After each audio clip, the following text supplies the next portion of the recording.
Alright. Hello everyone, this is my 6th attempt to get this level of Dear Esther running with a steady frame rate. I have messed with fraps all over the place. I have... Oh, great. I'm gonna pray that that was a one-time thing. Alright, level 2, the Buoy.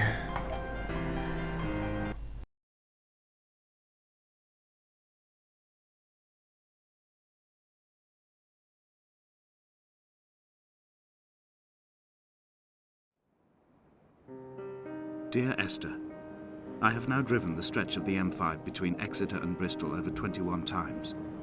But although I have all the reports and all the witnesses, and have cross-referenced them within a millimetre using my Ordnance Survey maps, I simply cannot find the location.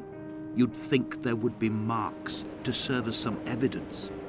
It's somewhere between the turn-off for Sanford and the welcome brake services. But although I can always see it in my rear-view mirror, I have as yet been unable to pull ashore.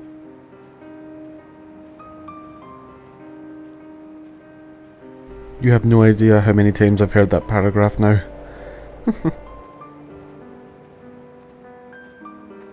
And all the times I've played it, I've never went this way. Now when I say I've played it before, I mean I've played it for this level for about 5 seconds before the frame rate got in my tits.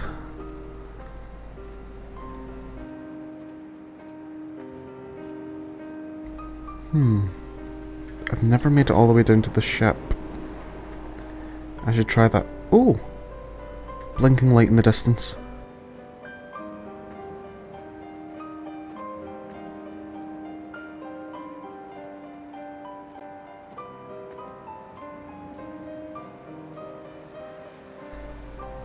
Barbed wire. Who uses barbed wire for a fence?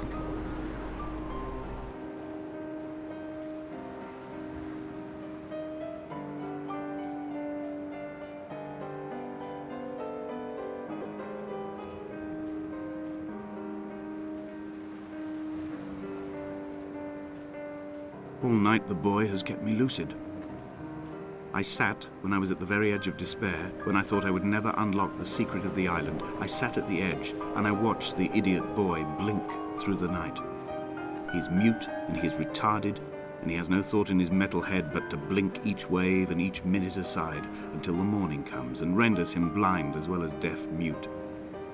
In many ways, we have much in common.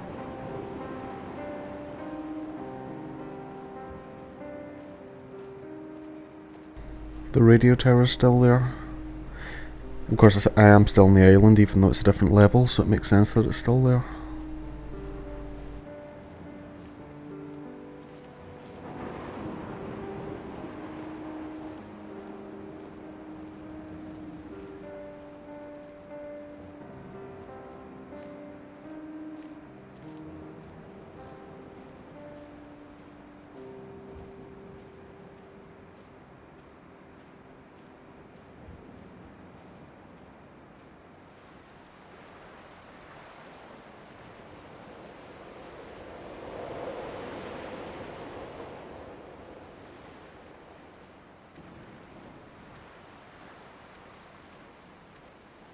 I wonder if this is how we got to the island.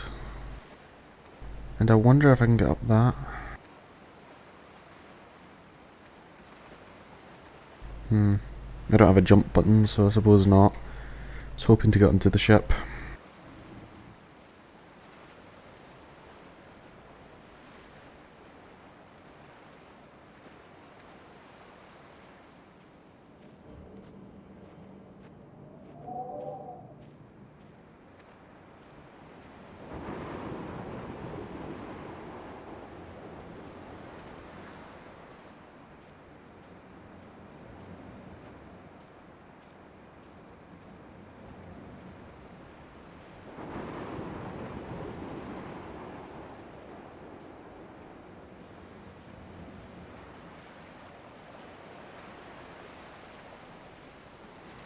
There must be a hole in the bottom of the boat.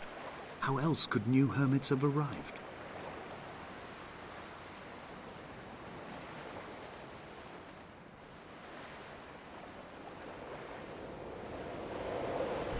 Well, if there's a hole in the bottom of the boat, then maybe I can get down there and get into it.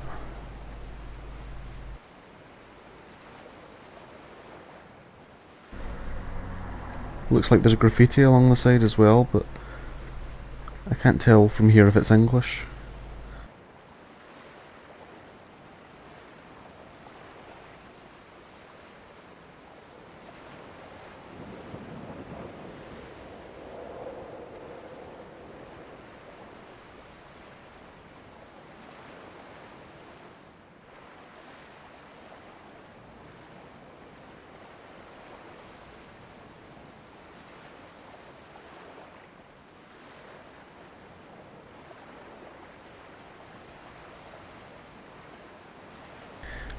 I saw another path over here, so I'll abandon the boat for now.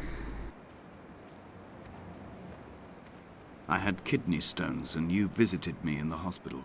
After the operation, when I was still half submerged in anesthetic, your outline and your speech both blurred. Now my stones have grown into an island and made their escape, and you have been rendered opaque by the car of a drunk.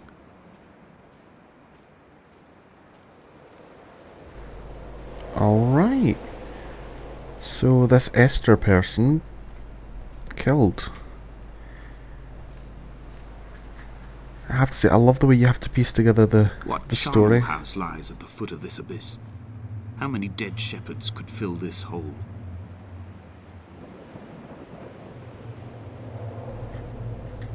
So, the people that used to live in the island, when they died of this mysterious illness, whether or not he imagined it, maybe he threw them down there.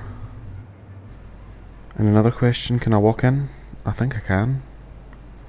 That's a scary thought. Oh well.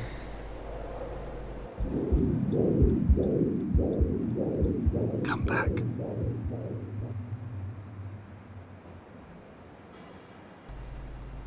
Huh. Alright.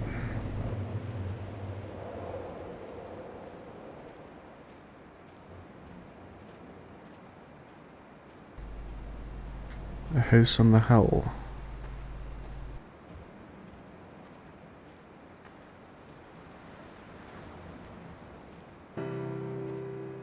I've begun my ascent on the windless slope of the western side. The setting sun was an inflamed eye squeezing shut against the light shone in by the doctors. My neck is aching through constantly craning my head up to track the light of the aerial. I must look downwards, follow the path under the island to a new beginning.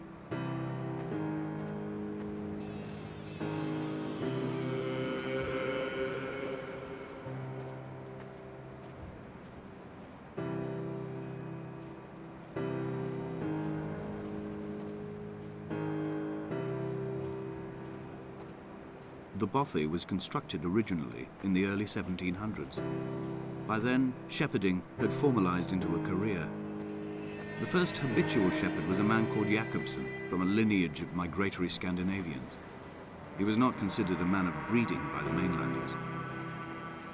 He came here every summer whilst building the bothy, hoping eventually that becoming a man of property would secure him a wife and a lineage. Donnelly records that it did not work.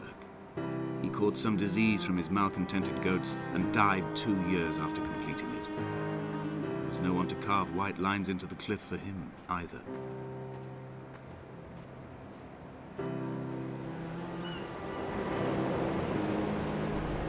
Another strange symbol, like the one in the cave I saw. Although I don't recognise this one. Inventory. A trestle table we spread wallpaper on in our first home. A folding chair. I laughed at you for bringing camping in the lakes. I was uncomfortable later and you laughed then. This diary, the bed with the broken springs. Once asleep you have to remember not to dream. A change of clothes.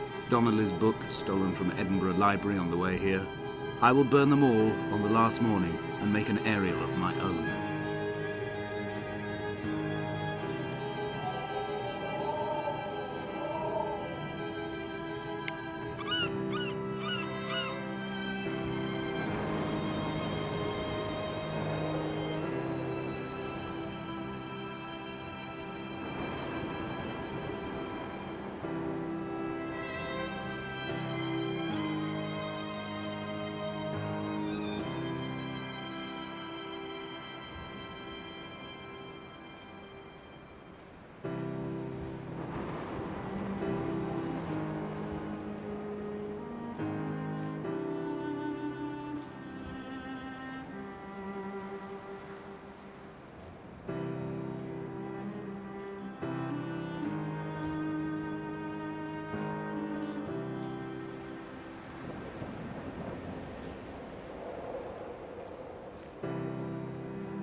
Jakobsen's ribcage, they told Donnelly, was deformed, the result of some birth defect or perhaps a traumatic injury as a child.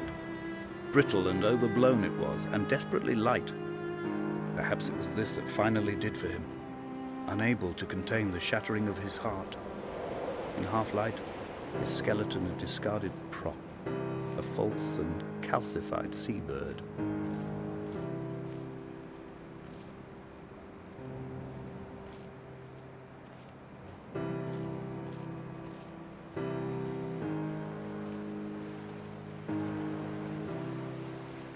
They found Jakobsen in early spring. The thaw had only just come. Even though he'd been dead nearly 7 months, his body had been frozen right down to the nerves and had not even begun to decompose. His fingernails were raw and bitten to the quick. They found the phosphorescent moss that grows in the caves deep under the nails. Whatever he'd been doing under the island when his strength began to fail is lost.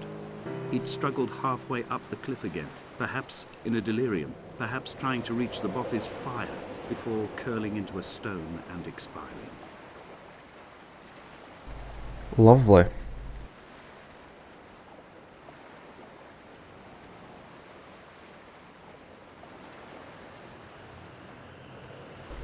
The bones of an old ship.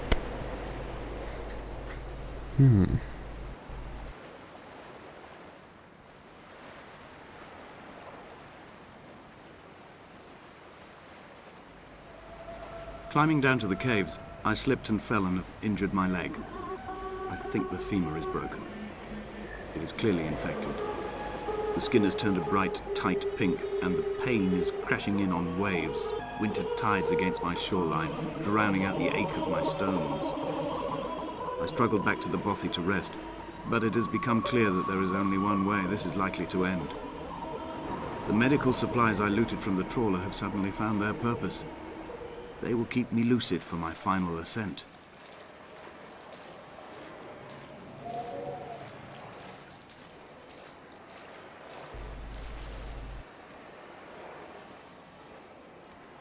The caves. Level 3. I suppose I was meant to jump down the hole then. And again.